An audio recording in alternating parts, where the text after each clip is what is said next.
Trish's architectural dive into the overmantels in this house.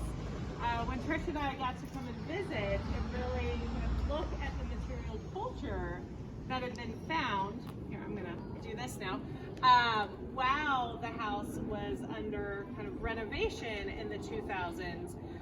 For me, what really tells me that John Drayton had this house built at the same time that Drayton Hall was being built is all of these Delft tiles. So has everybody been to our gallery, Drayton Hall, and seen the exhibit of Delft tiles? All right, well, we have many, many Delft tiles in our collections because we know that all of the fireboxes on the upper 2 floors of Drayton Hall were originally lined with these beautiful tiles. They were all coming from England and the Netherlands, and they were lining fireboxes. The tiles helped deflect the heat. They also were really easy to clean, and so they were a really beautiful decorative way to line your firebox. They're super easy to clean still today. It's hard to imagine that these things have been in the ground for hundreds of years. We just washed them up with water and a toothbrush and they look like they're brand new. So we have all these tiles, and I'm just going to put in a plug right now for a program we have coming up virtually on October 14th.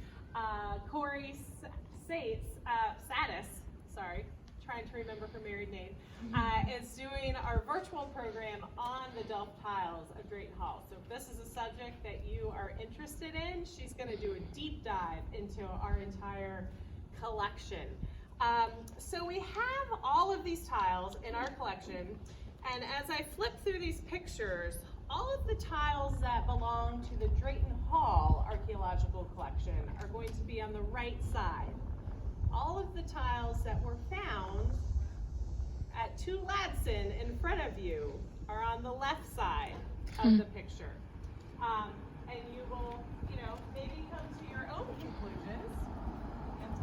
But 2 Ladson, Drayton Hall. See, these tiles are the same.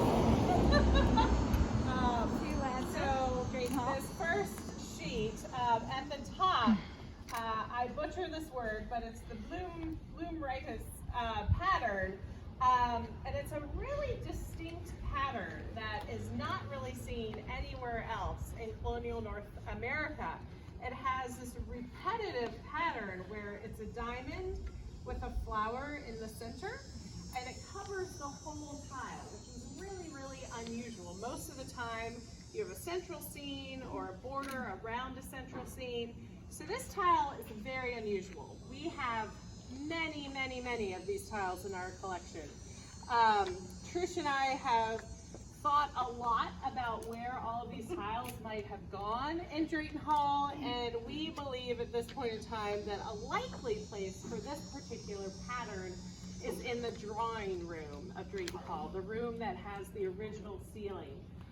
We think that really the height of decoration in that room may have called for a very particular kind of over-the-top tile.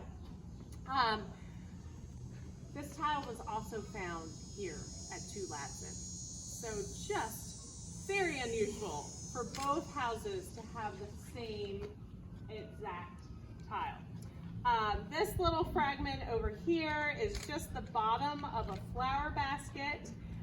The Cahills are actually very lucky that they have numerous tiles that are intact with these floral motifs that are all different baskets with flowers in them.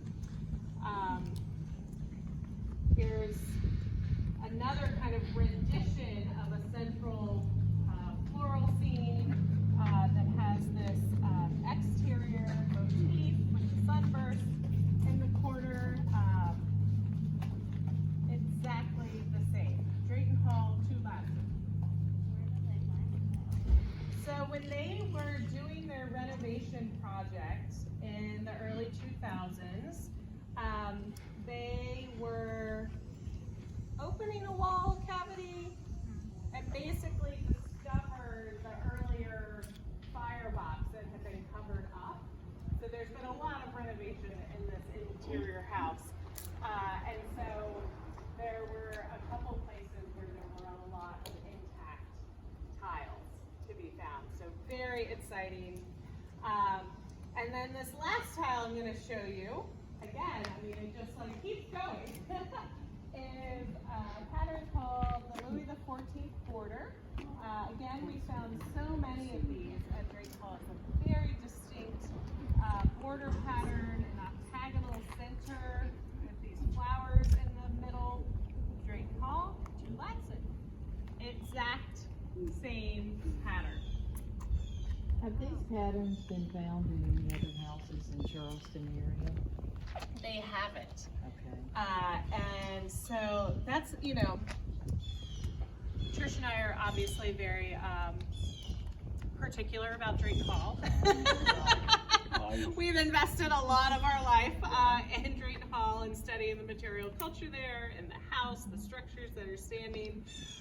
And we know that in every aspect of construction of the house and choosing everything that goes into it, that pretty much everything belonging into Drayton Hall is just a little bit over the top.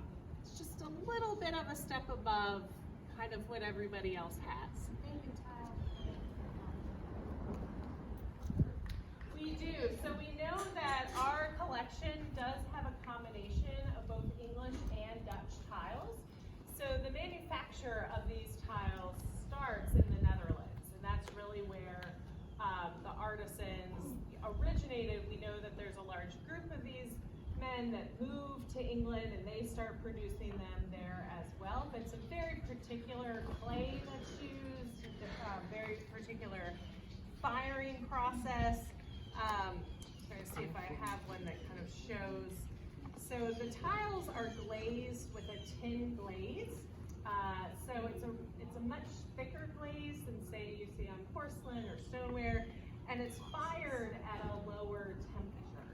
And so when I'm teaching students about it, I always tell them, and Shelby, I've taught him, he's been one of my students before, that the glaze of a tile, of a tin glaze, kind of sits on the surface like an M&M. So if you've ever like eaten an M&M and you kind of bite into it and the candy shell flakes off, that's exactly what a tin glaze does on the ceramic surface. The glaze pops off just like it, and it's kind of just sits on it. It's not really part of the ceramic. It's, you know, it doesn't get fired high enough. Oh, is that next?